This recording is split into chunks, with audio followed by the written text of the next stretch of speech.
5-Core Electronics. How many of you guys have heard of this company? Well, I hadn't until this video, but upon some more research I found out they make over 1,100 different products amongst a wide range of different areas: car audio, home audio, PA systems, etc. And they assemble everything here in their Indian facility, so that's really cool. But they have one car audio amplifier, and you can see here on their website it's $49. And we're going to look at the eBay version, $58.99, free shipping. I had a friend, Thomas Marshall, send this one over to me. So this is the one we're going to try. Again, $60, not going to expect much, but a big shout out to Thomas Marshall for sending this over. Let's take a closer look at it.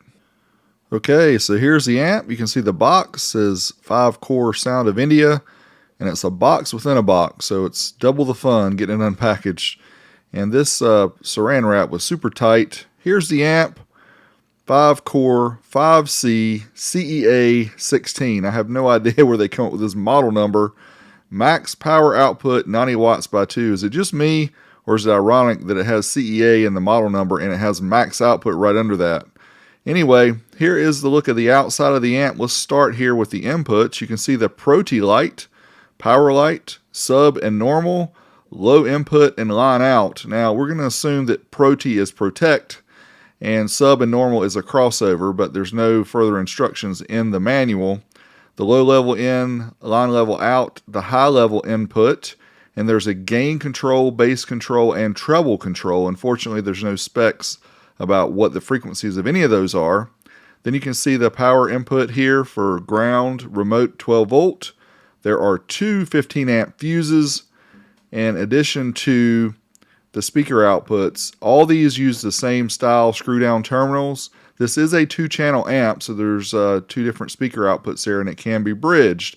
As far as dimensions, 14.2 inches by 9.4 inches by 2 inches, and the millimeter equivalents there as well. As far as ratings go, 80 watts by 2 at 4 ohms, 90 watts by 2 at 2 ohms, 150 by 1 at 4 ohms, 2 15 amp fuses. It apparently has a crossover, bass and treble controls, and a Class AB design. Now let's fire up the good old SMD, Demore Engineering Amplifier Dyno, so we can find out how much power this amp really puts out. Before we do that, make sure you smash me a thumbs up. Check out the link in the video description for Wilson Audio merch, and subscribe if you like this kind of content. 2-channel test coming up first. We're going to do 1 kilohertz test. Amp is rated 80 watts by 2. We're not sure at what voltage. Here we're going to show the O-scope in the picture as well. Certified test takes us up to 1% THD, and you can see 73 and 72 watts right at 14.42. So just a few watts shy of that 80 by 2 they promise. Let's try it uncertified. This test takes up to the clipping point of the amp. Exactly the same. 73 and 72 watts, 14.42. Now we'll try the dynamic burst tone. This sends a single burst tone into the amplifier, simulating speakers and trying to find out what the true dynamic nature of the amplifier is. You can see about the same, not much different, 79 watts per channel. Now 2 ohm stereo, the amplifier is rated 90 by 2. Again, no voltage specified. And here we go. Certified test first. Look how it stops at 76 and 69, but when I stop the test, it shows 96 and 92. Not real sure what's up with that. But uncertified test takes us up to the clipping point, and it counts cleanly up here. Here we can see 98 and 93 watts, so it does meet its rated power up to the clipping point. Now let's try the dynamic test. We're going to send a dynamic 1 kilohertz tone into the amp. Look at this. We're throwing sparks over 100 watts per channel. 118 and 108, 14.4.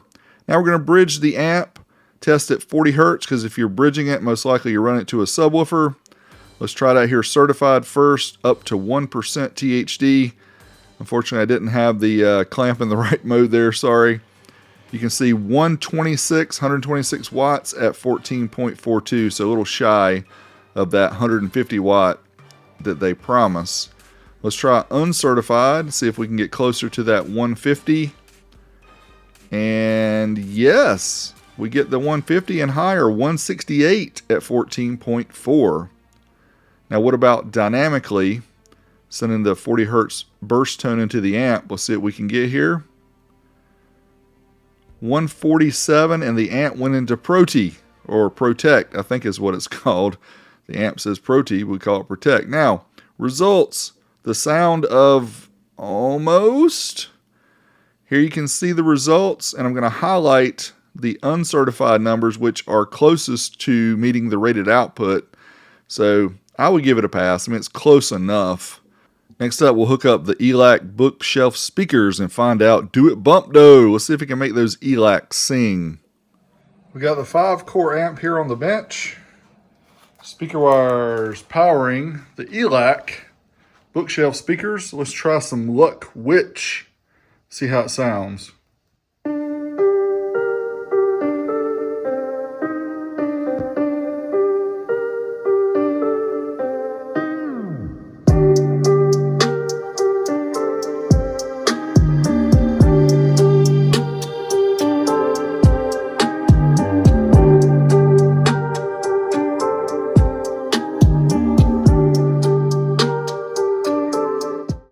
Try a little Groove Tube by Audio Hertz.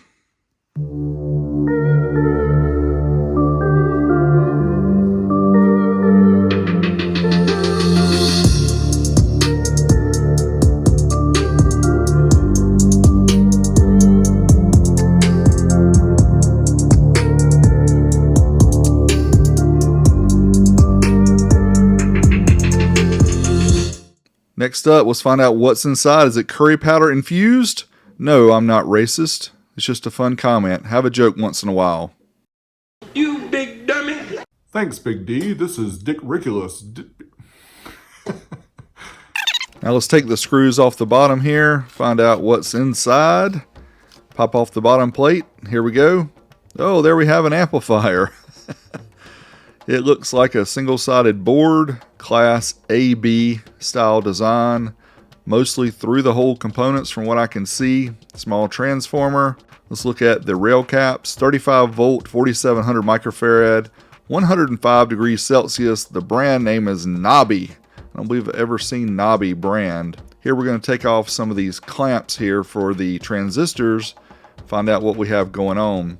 Here for the outputs, we have Sanyo D1047B817, 140 volt, 12 amp outputs. For the power supply section, we have 50 amp, 60 volt N-channel MOSFETs. And you can see them lined up here side by side. So it has a MOSFET power supply. And yeah, not a whole lot else going on. We got the FLIR out after we did the test and warmed it up. You can see here about the hottest temperature we got was the transformer, about 95 degrees Fahrenheit or 35 Celsius. I just love the way the FLIR does these pictures. They're just so cool. I can look at these forever. Now let's talk about things we like about the amp, the good stuff. First off, it's inexpensive, has a great protection circuitry, has RCA inputs and outputs, has bass and treble controls, although we're not sure what frequency they are. Also meets rated power at clipping for the most part, except for the 4 ohm stereo test. Next up, let's find out what could be better. Well, it feels really cheap. Very light aluminum, not a very thick heatsink. Big amp for the power output. There's no specs on the crossover. The bass and treble frequency or boost is not given. The amp model number with the CEA in it is very confusing. And the amp went into Protect at 4 ohms bridge when we did the dynamic test. So I'm not sure what's up with that. So yeah, this amp is what I would consider okay. It would not be something I would go out and purchase myself.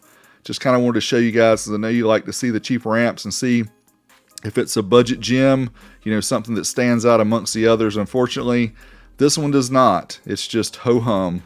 But thanks as always for watching. Until next time, Big D, I'm out of here.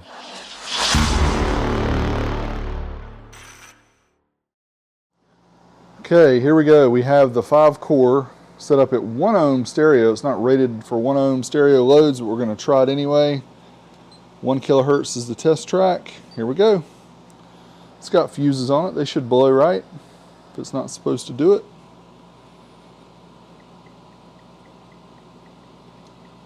Okay, you can see it there on the O-scope. Definitely ran into distortion, hard clipping, so we'll stop the test.